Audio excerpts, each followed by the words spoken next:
Buenas tardes todos, amigos de la OSC, ONG sin componenda. Hoy en el programa Tiro Certero, programa que saldrá a partir de ahora todos los jueves. Vamos a referirnos hoy a los resultados de las elecciones, la contienda electoral, mediante un análisis político, pero desde una perspectiva imparcial, desde una perspectiva desinteresada y más que nada con un enfoque y una visión muy integral del panorama de la ciudadanía, del panorama de la población, desde el punto de vista del carácter del pueblo y la psicología del pueblo. Si no se entiende claramente la psicología del pueblo y el carácter del pueblo, es muy difícil dar un análisis completo, integral, con una mejor visión. Y por eso algunos analistas no dan lo que debe ser un análisis completo. Nosotros pretendemos en este programa hacerlo de una manera muy diferente. Y lo primero que tenemos que ver es las previas a las elecciones, cómo estuvo el panorama bajo un escenario de crisis, de caos, de inseguridades, de decepciones contra el legislativo, contra el ejecutivo, decepciones contra los medios de prensa, decepciones contra los mismos partidos políticos en general, y todo eso es lo que da una apariencia de descontento, una apariencia de incredulidad. Ya no se cree en los partidos políticos, ya no se cree en los políticos, ya no se cree en este gobierno, ya no se cree ni en los de la oposición. Precisamente porque se ha direccionado mal estos aspectos de las elecciones desde el ámbito previo a todas ellas. Y nosotros vamos a ver ¿cómo fue la respuesta a este panorama electoral?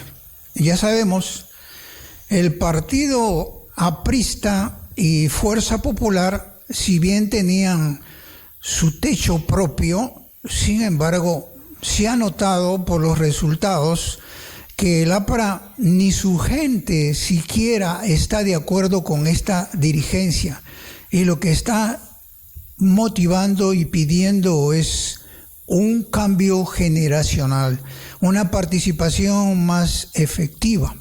Y de ahí se ve que no han podido superar la valla electoral. Con Fuerza Popular, ¿qué ha pasado? Con Fuerza Popular ha ocurrido algo parecido, pero aquí hay una diferencia.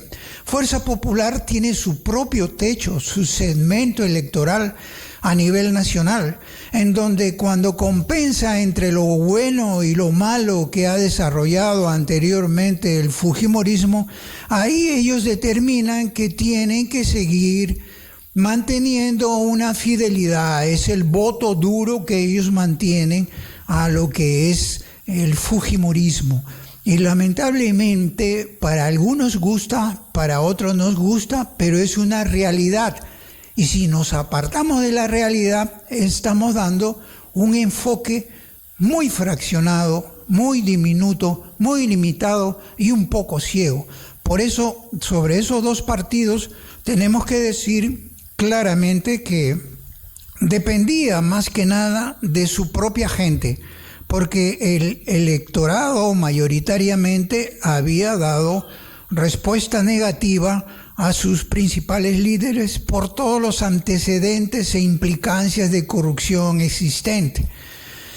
Sea verdad o sea falso, el asunto era que la atmósfera para estos partidos ya no era cristalina, ya no era transparente, y eso es el resultado de el poco margen electoral y porcentaje que han sacado.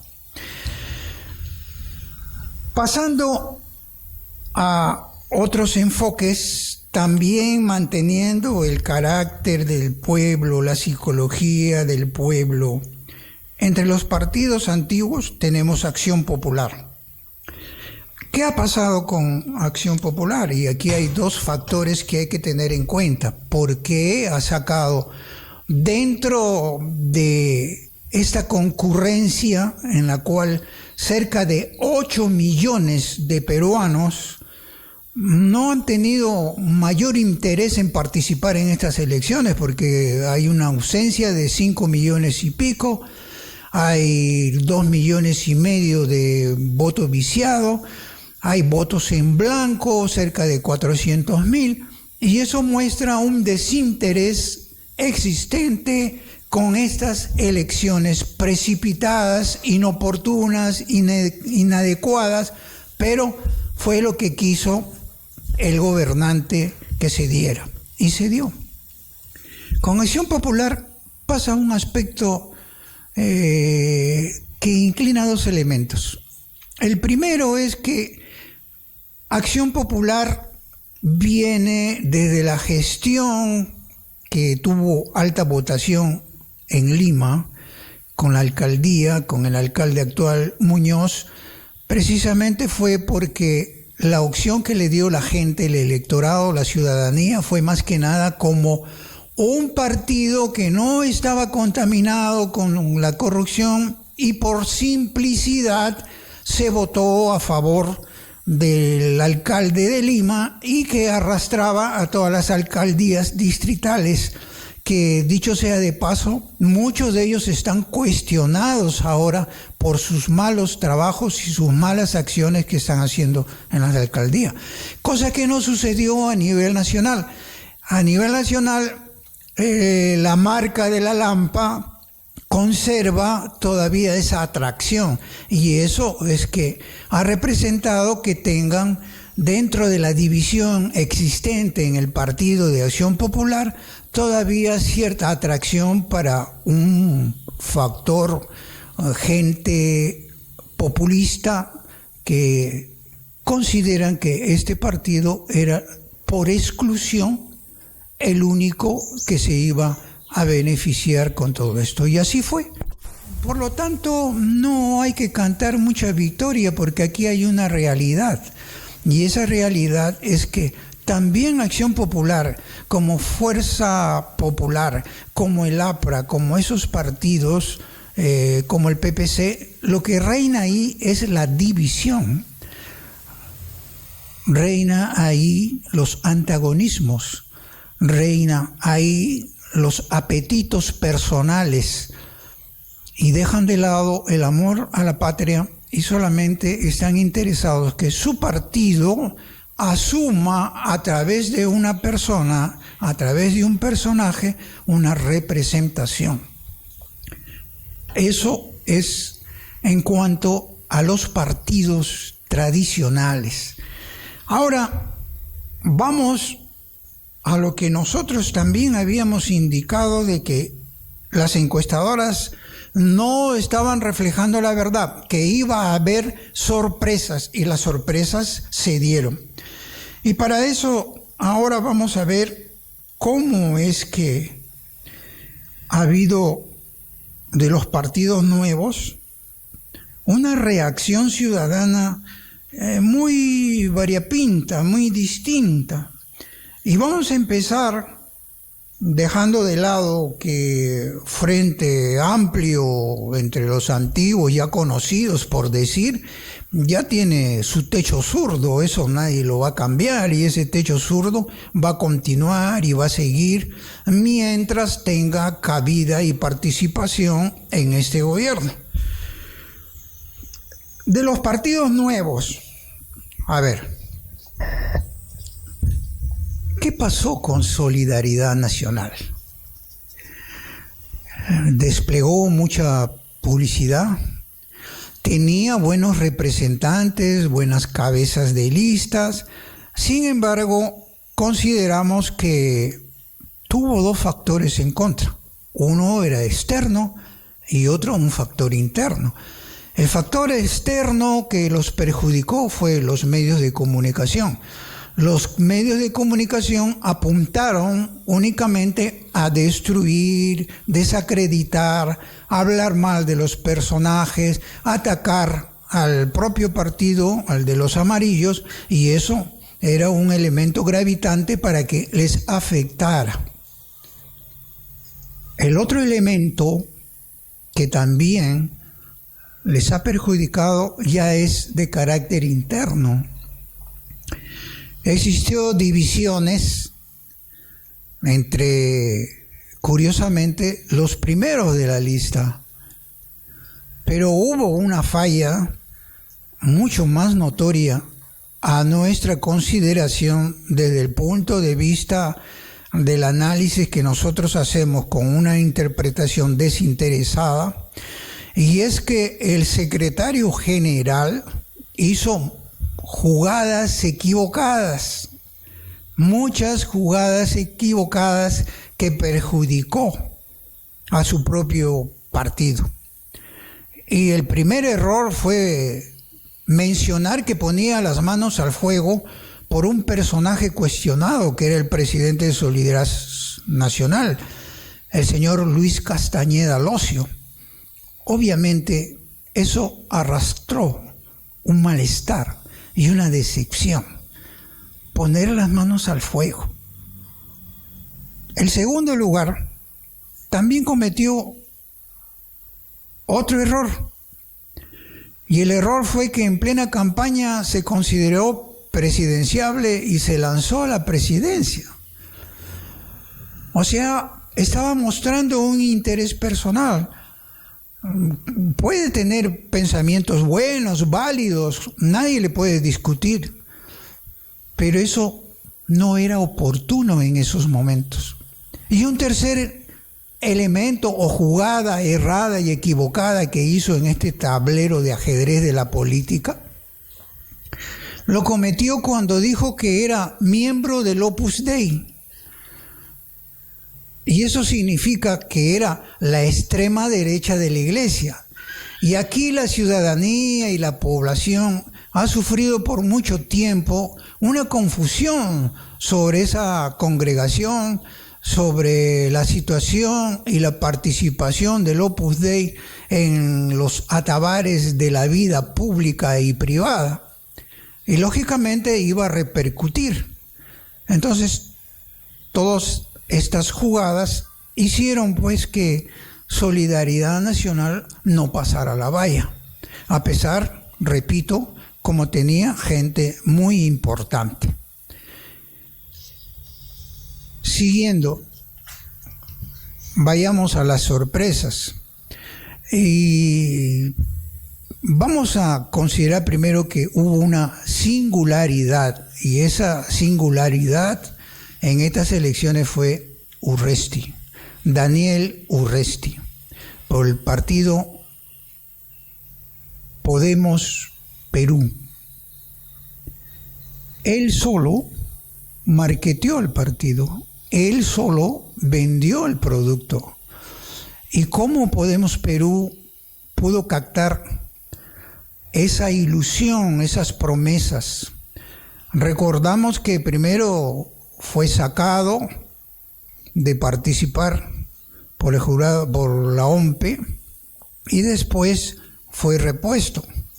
Entonces aquí había algo que estaba dentro de los planes e intereses de aquellos que consideran que un partido que no es totalmente de oposición a este régimen era conveniente mantenerlo. Y Daniel Urresti es un comunicador, pues, simple, habla con simpleza, muchas veces sarcásticamente, pero es confrontacional, porque dice las cosas conforme se les ocurre, y sobre todo a los partidos tradicionales los enfrenta a sus principales líderes, y eso cala en algún sector de la población. Eso le gusta. De ahí sus 486,000 votos y pico que ha recibido este señor. Por eso decimos que hay una singularidad con el partido de Podemos Perú. Ahora, la sorpresa, sí, sorpresa, es la que no vieron las encuestadoras, es la que no vieron los medios de comunicación, es la que no vieron los analistas, justamente porque no entienden el carácter y la psicología del pueblo, donde están focalizados a veces en determinados partidos, en determinadas poblaciones, y de acuerdo al escenario que se va presentando, las circunstancias, como para dar respuesta a una acción de esta naturaleza imprevista como fue estas elecciones. Y empecemos por el FREPAP. ¿Qué es el FREPAP? El FREPAP, recordemos que ya ha participado en elecciones y ha tenido personajes que han integrado otros partidos a lo largo. Pero el FREPAP ha hecho un ejemplo, o ha dado un ejemplo para todos, al combinar la fe de su religión con la política. Y que ellos a nivel nacional tienen un globo de 100,000 participantes, o 100,000 fieles, por decir, de su religión, que los has hecho participar dentro de las inmensas facciones que también existe, pero más cohesionado, más unido, y pensando en que podían representar ellos una oposición a los antivalores, al anticristianismo que está representando aquí con este gobierno radicalmente anticristiano, como es el gobierno de Vizcarra y todo su gabinete. Ellos reflejaron una necesidad, y por eso fue que obtuvieron la cantidad de electores de su propio partido, y algunos que se acoplaron a lo que estaban ellos prometiendo como una opción no vista por nadie, por los miopes de los medios de comunicación o interesados de los medios de comunicación, por las encuestadoras solventadas, porque todas las encuestadoras son solventadas, de ahí que sus resultados no son válidos. Y se confiaron y ni los consideraban para nada. Pero aquí hay un hecho bien importante. ¿Qué representa el FREPAP aparte de su religión? Una actividad de trabajo agrícola. ¿Qué representa? Un campesinado. ¿Qué representa? Gente marginada. ¿Qué representa? Gente discriminada. Y muchas veces lo hemos repetido, la mayor discriminación se da para los campesinos, para los provincianos, para esta gente agrícola, no para los del LGTB, no, señores, es para estos ciudadanos, para estos compatriotas, para estos peruanos, marginados, separados, discriminados. Pues ahí está la respuesta. Esta es la respuesta, porque ahora tendrán que acostumbrarse a ver a esta gente caminando con sus ropas que los identifica como tales, en sus actividades. Y es más, ellos no necesitaron grandes presupuestos para obtener lo que obtuvieron, porque cada uno ocupó lo suyo, cada uno corrió con lo suyo. Cada uno puso lo suyo, y eso fue cohesionado, y lógicamente hacían su propia publicidad, su autopublicidad, que es distinto a los demás partidos que han querido usar medios de comunicación, redes sociales, y ellos simplemente las calles. Eso naturalmente le dio esa respuesta válida. Y el FREPAP, ¿qué nos ha dicho el FREPAP? El FREPAP nos ha dicho que va a hacer respetar los valores y principios éticos y morales desde la perspectiva de ellos, que es coincidente con muchas perspectivas cristianas, aunque no en otros aspectos, pero su pueblo le dio la validez necesaria. La otra sorpresa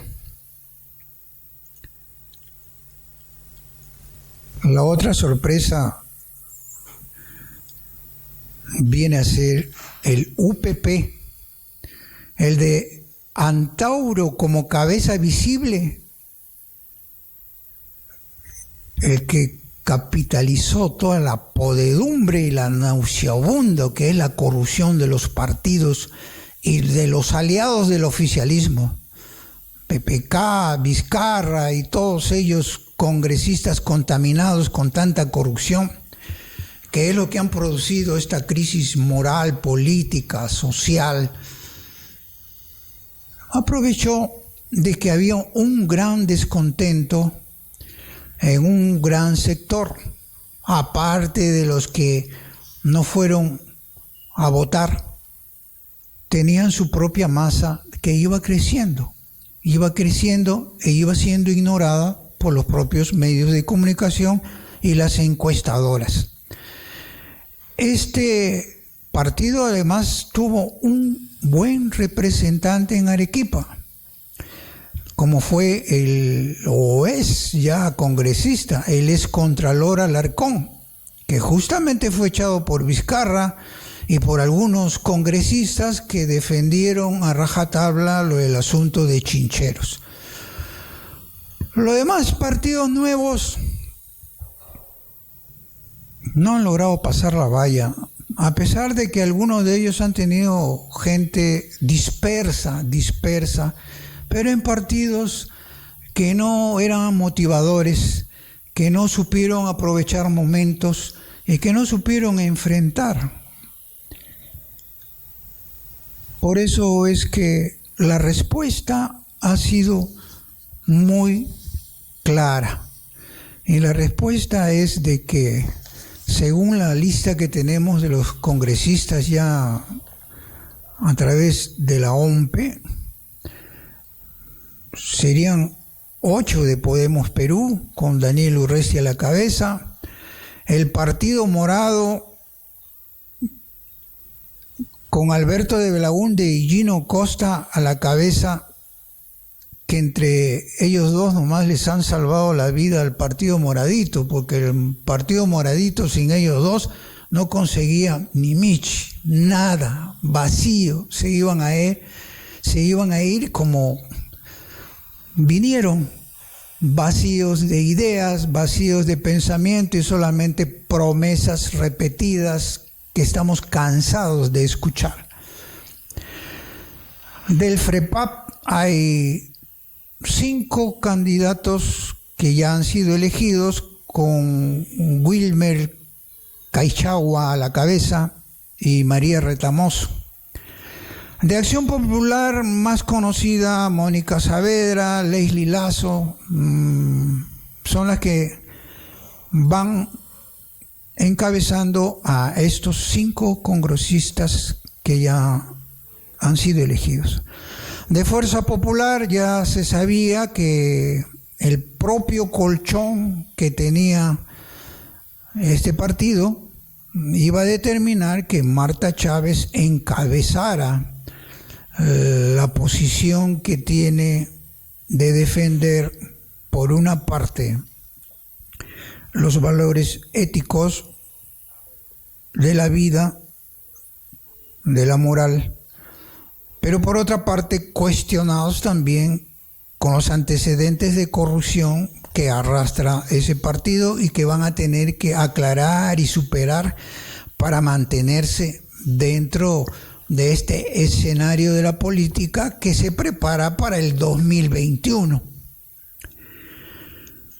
La sorpresa quizás sea Carlos Messía que se conocía que era un simpatizante aprista y ahora en las filas de Fuerza Popular también es magistrado del Tribunal Constitucional y ahora alcanzó la cuarta posición y ya es congresista. Veremos, estaremos vigilantes de lo que hace y de lo que no hace. Y terminamos finalmente con Frente Amplio, que tiene a Enrique Fernández Chacón como cabeza, a 3 congresistas. Somos Perú tiene 2 congresistas. Estamos hablando para Lima, ojo, para congresista de Lima, no estamos refiriendo solamente para Lima. Y Alianza para el Progreso con Omar Chejade a la cabeza y Carmen Omonte. El UPP en Lima, el conocido José Vega. Y esto es el aspecto principal, lo que para nosotros ha motivado un análisis más ponderado, más desinteresado y de acuerdo a la realidad que se vive y por la cual se quiere cerrar los ojos. A grandes rasgos, ampliaremos después algunas connotaciones especiales que han sucedido durante la participación de la ciudadanía del país en estas elecciones congresales. Para la segunda parte vamos a hacer una exhortación a la Iglesia Católica, a la clase empresarial y a los trabajadores del país no chavistas.